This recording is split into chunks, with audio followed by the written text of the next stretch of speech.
Okay, today is June 3rd, 2019. This is just a quick little video I wanted to do.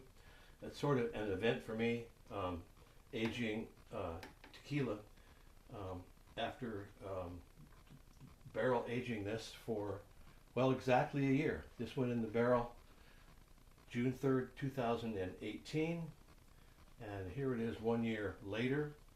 This is a 2-liter American oak barrel with a medium char inside. I pulled the plug already, and 2 liters will fill up 2 bottles, 750 milliliter bottles, plus this little guy. Okay, I started a year ago with El Jimador Reposado, and turned it into Extra Añejo after a year.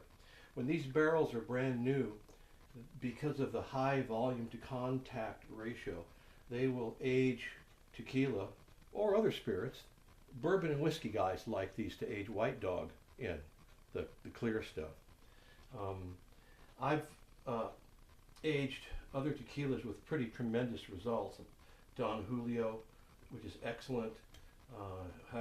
Mexicana Artisanal Blanco, and Don Diego Santa Blanco. So anyway, here we go.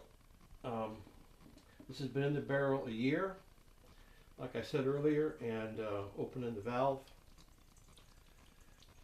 The char inside is a medium char, which after time in the barrel releases its flavors, oak esters, and other chemical compounds. I had a taste of this earlier, and it's, well, I love the taste of really fresh, well-made Blanco. I prefer the smoothness and all the flavors that you get out of an aged tequila. I really love Añejo, but I especially like Extra Añejo, which is what this is. Maybe you can see the difference in the color, what the barrel does to it. Just a beautiful golden amber. This is sort of a light straw color, which is also good.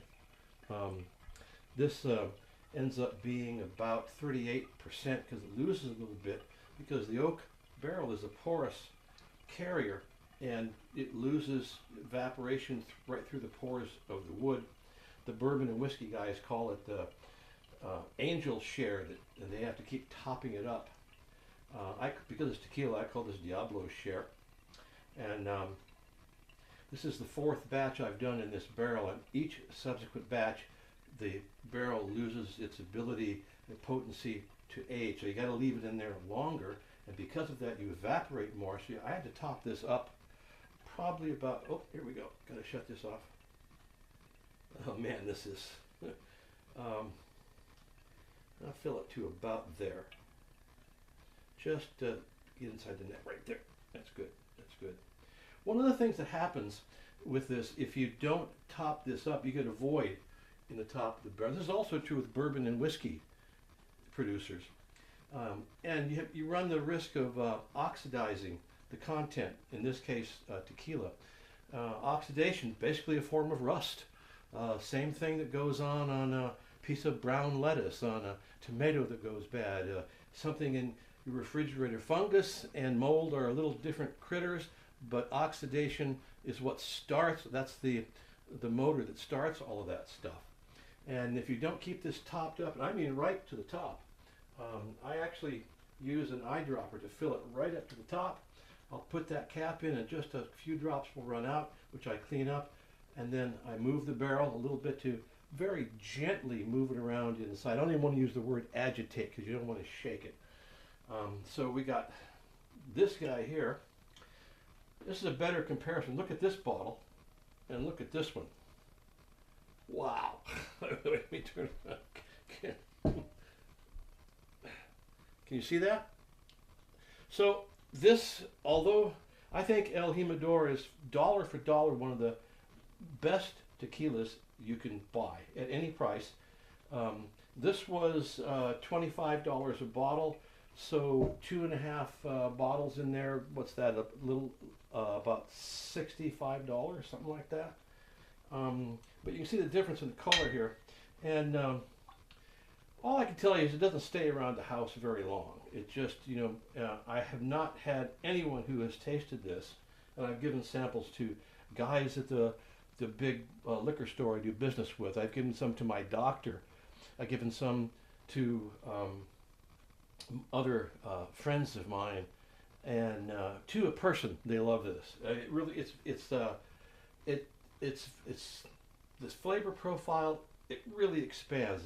There's all sorts of notes, distant notes and flavors of smoke and leather and honey, tobacco, citrus, all on a really smooth delivery. The alcohol burn is so moderated with this that it makes it easy to drink, and it makes it delicious. I like it with. Let me show you how I like this. I take a little bit of. Maybe you can hear me getting an ice cube. So I take probably a little more than that. But first you got to.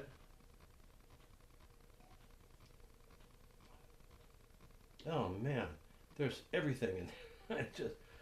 You can drink it that way. I prefer it one ice cube, like that.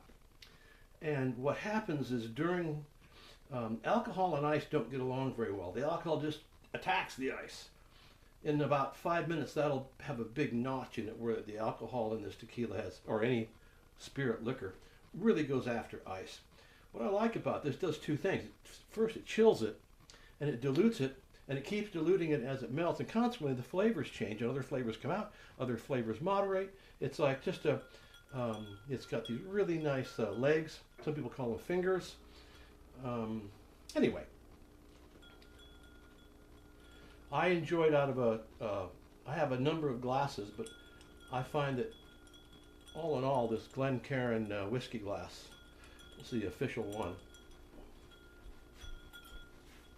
I have a bunch of them that I use to taste tequila with. This is another one of my favorites. I'm not even too sure where that came from. I think it's actually a very expensive cognac glass. But anything will do. Anything you can get that nose out of there. Oh yeah. Now this a lady could drink. A lady could sip on this. This is not college kid tequila party slam down tequila shots. You wouldn't want to do that, and you probably wouldn't want to make a margarita out of this. So anyway, that's it. I just wanted to run that by you, and I'm going to take this other bottle now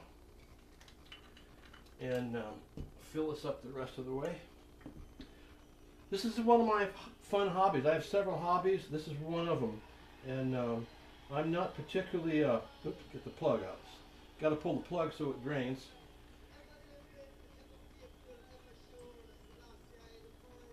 And after this fills up a little, I'm going to have to elevate the other end to sort of tilt the barrel.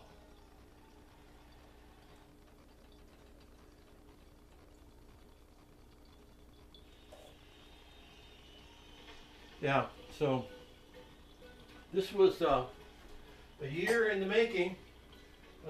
What I didn't say earlier, what I should have, as an Extra Añejo, this is probably equivalent to minimum of 5 years, probably closer to 6, maybe at the outside 7 years of aging in 1 year, because this is so concentrated.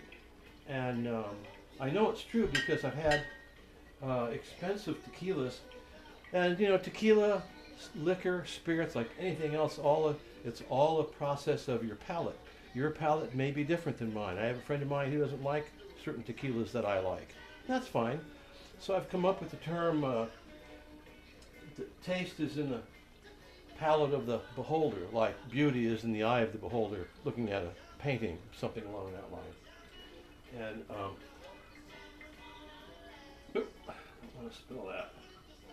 So this barrel, I may age something else in it, but maybe something not so expensive because of the evaporation, because it takes longer now, probably twice as long. It'll still work. after this has sort of run its course, run its life, you can still age things in it like vinegar. You could take apple cider vinegar, put maybe like a little artificial sweetener in there, and come out with a type of almost balsamic type of vinegar. Maybe some hot sauce. A lot of people aren't aware of the fact that Tabasco sauce is actually aged in oak. It's not as long as this. It's about a year, I think. But it's in their oak vats. Some of them are open, some of them are not, but they're oak vats. And believe it or not, it gives the Tabasco sauce a little bit of its smoothness and flavor. This, you can taste the oak, but it doesn't overpower it. I don't want it that way. But it has the benefit of everything else that oak aging offers. And instead of paying $200 a bottle for this, this bottle got $25 for this. The barrel cost about $65 originally. I stained this, polished the bands, stained this and sanded it, cleaned it up, made it look really nice because they come very plain. These are sort of discolored a little bit. These have sharp edges. So I fixed this up to make it look really nice. I'll turn this so you see it a little better here in a second. So we got this, oops, we got this ready to go here. So we got one bottle full. I collect caps too, so I put a nicer cap. The cap that this comes with stock is metal. It's okay, but I like this. This is off of a.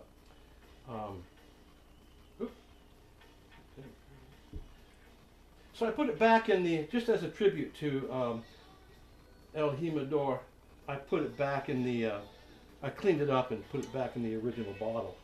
Nice looking bottle. One thing I think is sort of cool about El Jimador tequila, even Don Julio, on the label they do say it's 100% agave.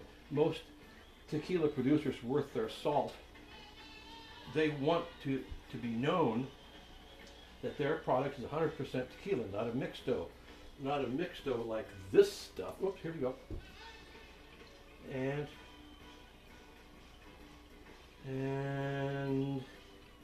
just a little bit more.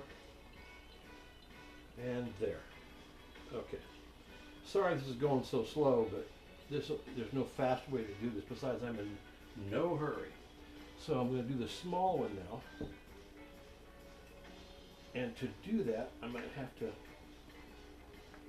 oops, I don't like to waste a drop of this stuff. It just smells great. It smells great, it tastes great. It's just delicious. So now we got two bottles of this. And I'll put the one I started with in the middle. So you can really get an idea of the color change. This is all from the oak aging. Didn't add anything to that. This could have been lighter, but if I would have left it in a shorter time. So this still has aging capability to it. It's just going to take a lot longer. Here's the Salsa, this Plata Silver Tequila, which is a mixto. It's about 50% blue agave. They make a big deal out of fresh blue agave, but it's the other 50% is grain alcohol. This is what blows your head apart if you drink too much of it. With all deference and respect to Sauza, they do make excellent tequila. They make very expensive and wonderful tequila. This isn't one of them. They're huge, just like Jose Huervo is huge. And they have a lot of tequila left over, and this is okay for mixing. I would make it really sweet, but this, to me, compared to this tastes like kerosene.